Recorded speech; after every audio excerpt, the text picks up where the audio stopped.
Have all the rulings, in your opinion, followed the letter of the rule book? That's the problem with any rule book, unless it's the size of a dictionary, that, you know, there's always little loopholes and different ways to interpret. You know, I think there's a lot of rules that go unenforced, and, you know, some of the, but it's pretty much, everyone understands that, you know, the cars are pretty much equal. You look at the grid sheets and, you know, it's hundredths of a second between V6s, V8s, Fords, Chevys, Oldsmobiles. I think they've got a real good series. But, you know, there's some pressure for some of the other competitors. Paul Gentilosi's been pretty outspoken about it. You know, he feels that we've got something he doesn't. The Chevys have a number of technological advances. They're first of all, they're a very, very good team. They've got good drivers, but they have some other technological advances that the rest of the field doesn't have, and it shows here today. Historically, the Trans Am has stood for over-the-counter race parts, and Chevrolet is has got a great heritage in motorsports of being able to buy hot rod parts. And right at the moment, they've got a new generation of cylinder head that we don't think quite fits that rule. At this point, I feel sorry for the Chevy guys because they okayed everything they're running, and now they're going back and taking it away from them. None of that stuff should have been okayed in the first place. That's the problem. We're priding ourselves on having close grids, good racing, close competition, and letting everybody have a chance to win these races. My job is to race, to try not to get caught up in the politics of it, and just drive the car as fast as I can, and that's pretty much what we've been doing all year, and doing a decent job at it. Taking a look, second, third, and fourth. A little racing going on here. Tom Kendall, Dorsey Schrader. Max Jones is sitting back there watching what's going on.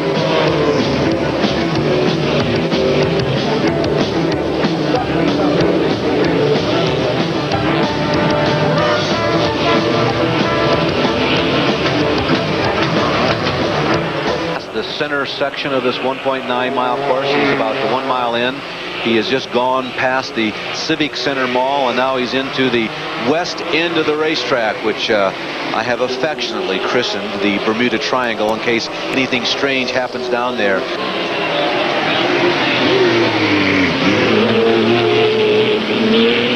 You are traversing the 1.9 miles of downtown Denver, Colorado with Irv Hare. Having a great race going on here between Paul Gentilossi and the Budweiser Oldsmobile, and Irv Hare right behind him. Back and forth, really going at it. Paul really works hard at his racing. I know he's got a little bit of a back problem lately. In fact, he even brought his therapist here, his chiropractor here, to help take care of him and to find a better way for him to make a seat and to take care of that situation a little bit more. You know, we've done a lot of talk this weekend about how much attention the drivers get, and Paul is one guy. Well, but hold on that for a second. Irv Hare may have a line on Paul this time. He goes to the inside. He's approaching a right-hander, and Irv Hare picks up a position. Irv Hare moves up into the 5th spot. Let's go to the pits. Don Brosville, not a good day out there for you today. The transmission went. Yeah, you know, we really felt that we had, you know, a good car in the race. I was moving up, and at 50 laps, you know, I was doing a lot better than what I anticipated. It's just a shame that we had to have a mechanical failure like this. You know, the points are real close, and we were hoping to, you know, at least stack up a little, but we're not going to get any today. Dorsey Schrader has finally accomplished what he's been working on for about the last half hour. Chris Neifel slipped up just a touch, gave Schrader maybe a couple of inches, and he moved by. He certainly did. Worked right up the inside. Dorsey had been there and knocking the door all day long, just waiting for that opportunity, and he took it. Now, watch Schrader as well as Tommy Kendall, because if Kendall has been holding back at all, be rest assured the crew is radioing him saying, hey, guess what? There's a red car following now, not a yellow one. It's time to stand down. Not time to stand on it, but definitely time to keep an eye. You wait and see what Dorsey does. If he starts catching you quite a bit, then you'll pick up your pace. If he doesn't start catching you, you don't have to worry about it. Scott, how much of that is a call from the pit area and a call from the cockpit? Most of it's a call from the pit area. You want to push as hard as you need to. If driver goes out and sets his pace, a comfortable pace, he knows he's going to take care of the car. If he feels that the competition is catching up to him, the crew will come back and say, hey, pick up the pace a little bit. Or if you're in a situation where you don't have to worry about it, it's like, you're doing fine, just stay out of trouble. If anything's changing, we'll get back to you. Here is Gentilossi. We've reported a couple of times that the car just didn't sound like it was running on all cylinders. It was emitting some smoke a little earlier, and Gentilossi has come to a stop out on course, and we believe that he is in a precarious enough position to bring out the first of what we expected. Yep, there it is, a full course yellow as the yellow comes out from the start stand. This is a real good break for Max Jones. I told you earlier he was hoping for a caution to come out. This will put him back in a situation to really be racing for the lead, as well as Dorsey Schrader. He'll be right there pushing, knocking on the door behind Tommy. We're going to see a lot now because Max Jones, as you just mentioned, now has new life. We saw Robert Lapalainen doing well. He was moving up, as was Desiree Wilson, who has moved up into the top 10 despite almost losing it a couple times. Again, reports on the radio. So this could be very dramatic when we come back here to the downtown streets of Denver. Anticipating a green flag this time around. They pass by the Civic Center Mall for the last time at a reduced speed. All of the lap cars have been taken out of the lineup. That is a new policy in Trans Am racing this year. They start behind our front runners as they come around turn number 16. Tom Kendall gets a great start. I don't think Schrader's got a shot at him right away. I thought that Schrader was going to make the move up the inside, but it sure didn't look so. It's like looks like Tommy got the jump on him. But Schrader had a great run coming down the front straightaway. There is turn number 2, the second of two 90-degree right-handers right after the start-finish line. They are now approaching turn number 3. It's a left-hander. Then they will start snaking their way around Civic Center Mall. It's the first of 2 series of S corners on this track, 1.9 miles away, and the drivers are laying down patches as they slide around those corners. This is really going to be a sprint race right now. Tommy Kendall's out in front, getting breathed on by Dorsey, who's getting breathed heavily on by Chris, who's getting heavily breathed on by Max Jones. Max Jones is 4th. Irv Hare is running in 5th position. In 6th position, Robert Lapalainen. Jack Baldwin is 7th.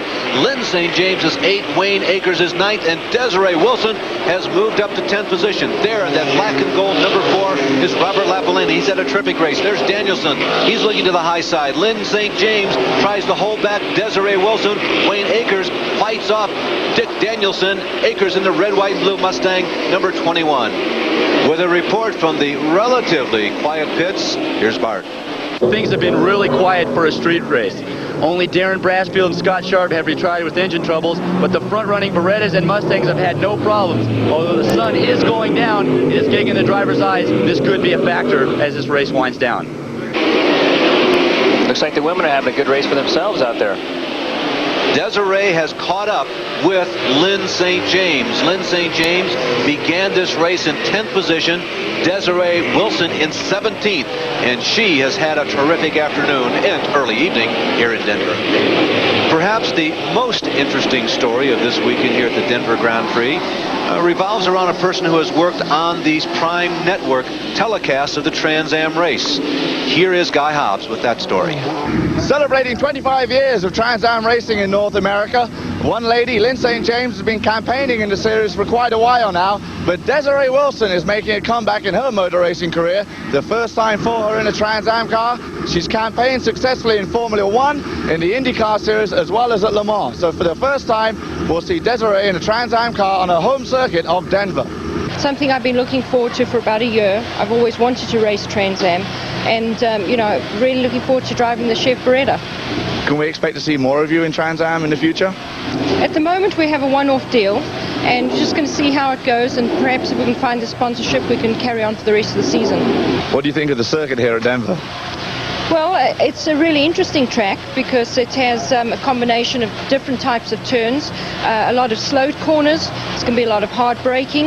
In front of the kart pits, there's some real sweepers, which I think is probably the most difficult part of the racetrack. But it's really a smooth track, so I think it's going to be interesting. Boy, don't you wish you could get it on the inside of the minds of those two ladies as they duke it out on the streets here? I think both of them are looking at this. They have to be looking at this as first in class. They certainly are. They're having a great run going. You know, that's a good point, Scott. It is more than first in class. One of the very few ruts on this course, you saw both cars just jump over it.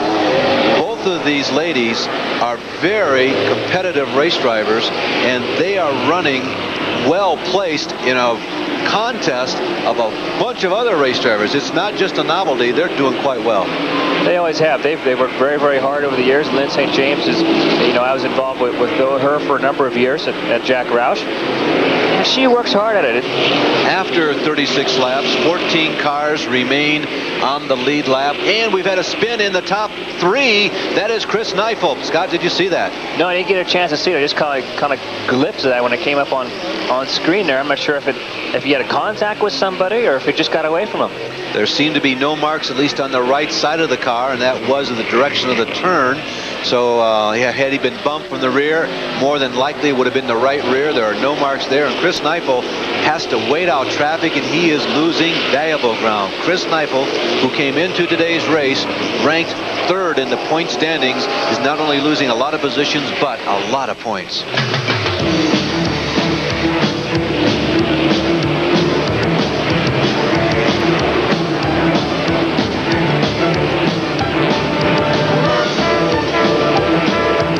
Won 4 times in 1990. All of his career wins in Trans Am have taken place in this season. He leads this league in dollars won, having amassed $85,000 so far this season. 9 times he has finished in the top 10 of the 10 races. He leads also in that category. We mentioned to you earlier, he has led more laps than anybody else. And in a category which I sort of call performance points, road racers like to keep track of the number of poles, the number of wins, and the number of fastest laps in a race. Those 3 categories: poles, wins, fastest laps. I call them performance points. Kendall has done the best of anybody in that. 10 times he scored a first in one of those categories.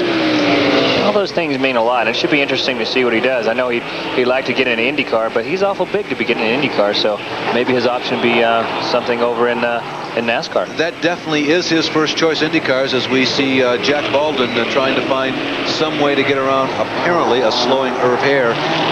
Neifel has indicated, although not loudly publicly, that he'd like to go to IndyCars, but that could be tough for him. Let's see if Baldwin can get by. This is a fight for 5th position, and Jack Baldwin finally finds a way to get underneath Irv Hare as they go into that left-hander around the mall. So it's Baldwin in 5th. Hare is now in 6th position. Lynn St. James 7th, and Desiree Wilson continues to hold the fort in 8th position. And Irv Hare is definitely slowing. We called that a couple of laps ago when it looked like he had moved to the inside coming down the home stretch on Lincoln Avenue. Jack Baldwin has gotten past, as has Desiree Wilson. There on your screen. Make that Lynn St. James. Desiree Wilson perhaps will be the next to work her way around the number 15 car of Irv Hare. It's like Irv's having a lot of problem right now. I'm not really sure what the condition is, but he's losing a lot of speed and a lot of ground. Yeah, he really is, and he senses that as he moves over. He has done that a couple of times now for both Lynn St. James and Desiree. As the car slows, he just moves over as they get to one of those logical passing corners. He is emitting more on-burned fuel than any other car out there, Scott. Could that be affecting the performance of that car? I know timing was also something that a lot of the Ford and Chevrolet engineers were saying was a real critical item today. That definitely could be. It could be another situation that we don't know about going on there that is really coming to face up. As we look at the setting sun over the Rocky Mountains, some 20 miles to the west of downtown Denver, you look at some of the very spectacular architecture downtown. The downtown of Denver is one of the most fascinating cities to go through. The Trans Am cars roar underneath us. And I will comment again something I said during one of the breaks. The pictures that you at home are seeing are much better than the actual conditions in the ambient air here in downtown Denver. As the sun drops behind the mountains, the shadows of the buildings just about blot out any light down on the race course, and it's not quite dark enough for the street lights to come on yet, but the TV cameras have been tweaked to perfection by our crack crew, and they look pretty good. I don't know. I keep an eye on these street lights down in front of us here. I think they may be coming on here before the end of this race. It is getting to be late in the afternoon here in Denver, Colorado. It was a very busy weekend. They attempted to get everything done in 3 days, and these drivers had not even had a chance to see this track when they took to it on Friday morning. It was only blueprints. All weekend long, it's been very warm. Race temperatures today were 93 when this race green flagged off. A lot of the drivers and crews were caught off guard by that. They didn't expect it to be that warm in Denver, and they all had to make some changes for that. Dorsey almost getting caught up behind Buzz Dyer, the California driver, as they put their second lap on the number 37 Oldsmobile. Back there, just in the foreground, we saw Max Jones coming around in 3rd place. We'll be be right back with more Denver Trans Am from the Grand Prix after this. Denver now, as the shadows continue to darken this race course, the brightest star on the course right now in downtown Denver is Tom Kendall. He has this race, Scott. I am convinced now, after watching him all afternoon and early evening for these 43 laps, he's in control of the intervals. SCCA Beretta is running very, very strong all day long. He's played a smart race. Again, he's showed a lot of maturity. He's come a long way, I think, this season, getting really a handle on the cars and the situation. And the team, I think, has really come together also. They've been preparing a fabulous car, and everybody's come together to work on that car, to really pull it together, especially after the problems they had pre-season. And we're seeing he's seeing the fruits of their labors right now. The qualifying speed, full speed, turned in by Tom Kendall was almost 70 miles an hour, 69.7. He is lapping this 1.9 mile course now at 66.32 miles per hour as he goes underneath Mark Peelsticker for the second time. And the interval from first to second is a stable 2.1 seconds. And Tom Kendall is the man who pretty much is controlling that, or so it seems. Now, however, all these street courses seem to develop a personality all of their own. And the personality of the street course in Detroit is, well, you never really know what's going to happen. And all kinds of fireworks fire off in the final 10 laps. And 1990 was certainly no exception. Tommy was leading that race, and he got bumped out of it on a restart.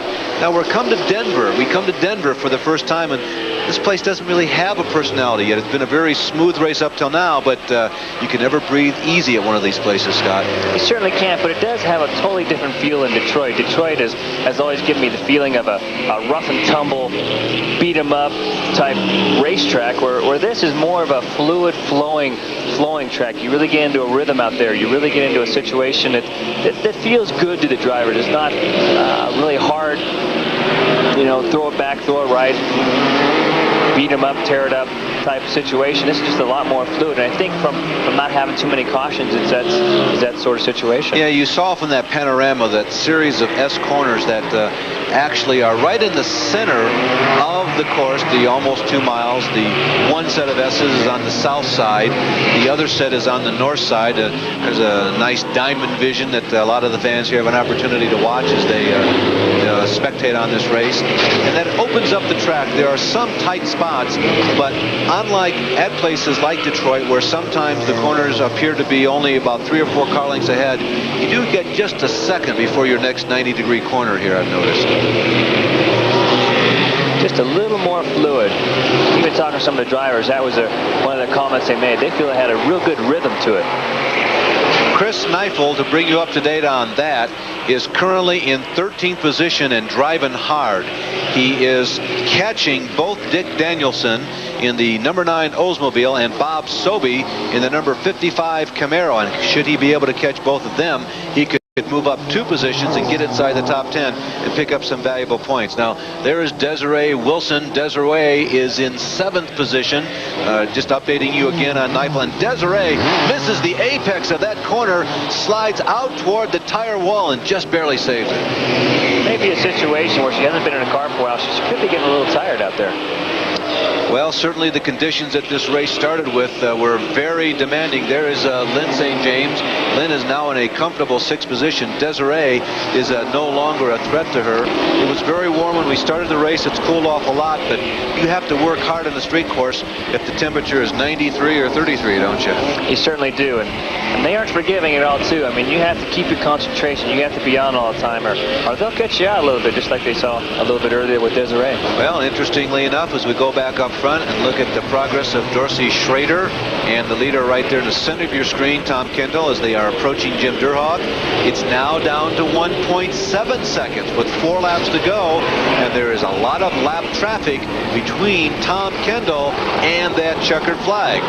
I'm going to predict that Tom Kendall has this race in hand. I think that he's playing his speed off of Dorsey. I think that because of getting 50 pounds put on last race, I think that he only wants to win, maybe by a second or so. He doesn't want want to pull it out too far. He doesn't want to get more weight. That's probably a pretty good bet. Yeah. What a dilemma, though, for SCCA.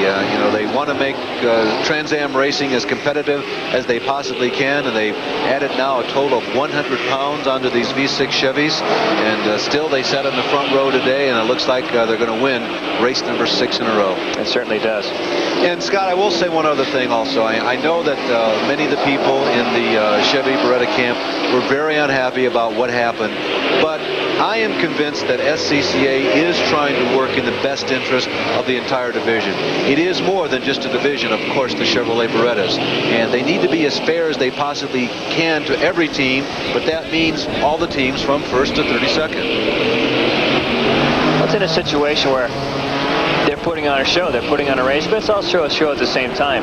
They want to get out there and do the best they can to make everybody want to come back, to feel the field, to make a lot of the drivers feel like at least they have a chance to go out and compete and to run. We will be back with the finish of today's Trans Am race to the downtown streets of Denver, Colorado after this. Stay with us.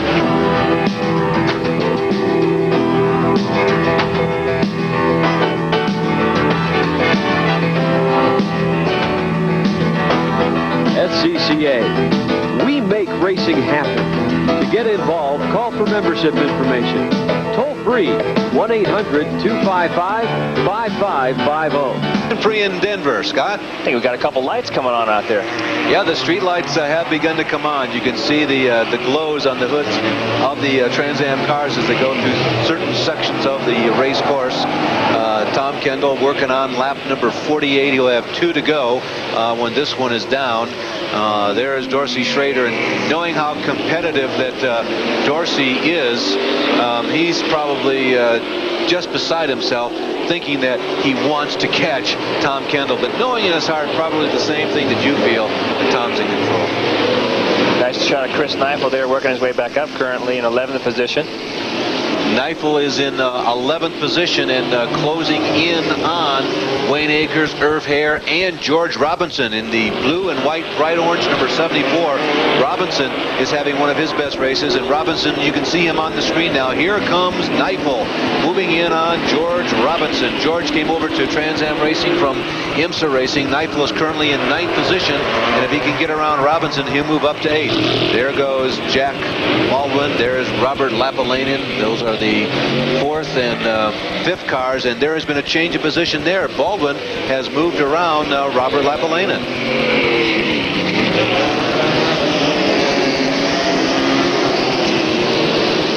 Baldwin in that Skull Bandit. He's a heck of a charger. We spent a lot of time battling out there on the racetrack. Let's go to the pits. Here we are in the pit zone. Roush Mustang driver Robert Lapalainen. Lapalainen looks like he has to get a little fuel. He was running in 4th place. They're trying to get him started. He stalled the motor. Robert Lapalainen, he might lose a spot here. Desiree Wilson's coming by. Looks like he's going to lose a spot. They can't seem to get it started. And Lapalainen's gone. The reason why he came into the pits, the radios say he was low on fuel. And that is something, it's lap number 48 coming up, that a lot of the crew said just might happen if they didn't get just the right fuel-air mixture in this higher altitude. You want to run the cars as light as you can by putting in just enough fuel, but it was a pretty big question mark coming into this race. They hadn't been up to this altitude before, and it looks like they were just kind of caught out on that one. There is Bob Sobey moving to the inside of a continually slowing Irv Hare, and another driver who is having a big disappointment today in points. He felt that he would be a threat for the points championship, but today has not been his day, as have been so many in 1990. Scott, you know, I will give one thing to Tom Kendall. He felt that the team was so organized even before the year began that as they got into this streak right now that we are in, 3 races in a row with a couple of cross-country trips, that his team would be strong in this period. He felt that these 3 races on various sides of the continent would really take the toll on a number of the other teams, and he was right. It's really a cohesiveness that comes together with the team members. You know, it really gets working. We saw Emerson Fittipaldi last year, virtually unbeatable. And this year he's changed teams, and they're still trying to get up to speed. Chris Neifel has moved up to 7th position. He was able to get around George Robinson. He also passed Desiree Wilson. And Chris is really giving this car a pretty good ride. There's Jerry Brasfield, who spun out on course. That appears to be about turn number 13 with the courthouse in the background. Here we are back with Chris Neifel, who now is challenging Robert Lapalainen. There is the leader, meanwhile. That, of course, is Tom Kendall. He has completed lap number 49 and is now on his last circuit of the 1.9 miles through the streets of downtown Denver, Colorado. It looks like Tom Kendall is going to win for the 4th time in the last 5 races. Dorsey Schrader still runs a comfortable 2nd position. Max Jones is 3rd. Lynn St. James now finds herself running a very competitive 4th position, and in 5th is Jack Baldwin. Keeping our eyes on the leader. There is Schrader with perhaps one of his last looks. That is down at turn number 8 of 16 there that you just saw Tommy really flash under. Now, there is the number 19 car of Steve Saleen directly ahead. It is possible he will catch Saleen before the checkered flag. They turn and head east for the last time. They are now headed toward that Civic Center Mall. You'll see soon that Tom will be in a series of S's. There's Civic Center right in the background. Kendall is working toward the checkered flag. He is caught with slower traffic. Will Schrader have a chance? No, Saleen moves over and Kendall gets by. It's all in Kendall's court right now. Something mechanical would have to break for him to not win this race right now. He's turning the last corner before he comes down for the checkered flag. There is the stripe. You can see that Kendall moves to the left. He moves underneath Bob Robb, and Dorsey Schrader just does not have enough. Dorsey has to settle for 2nd place, and Tom Kendall, our points leader coming into today's race, wins again. It now becomes his 5th victory rather than his 4th in the last 6 races. It is the 6th in a row for his team.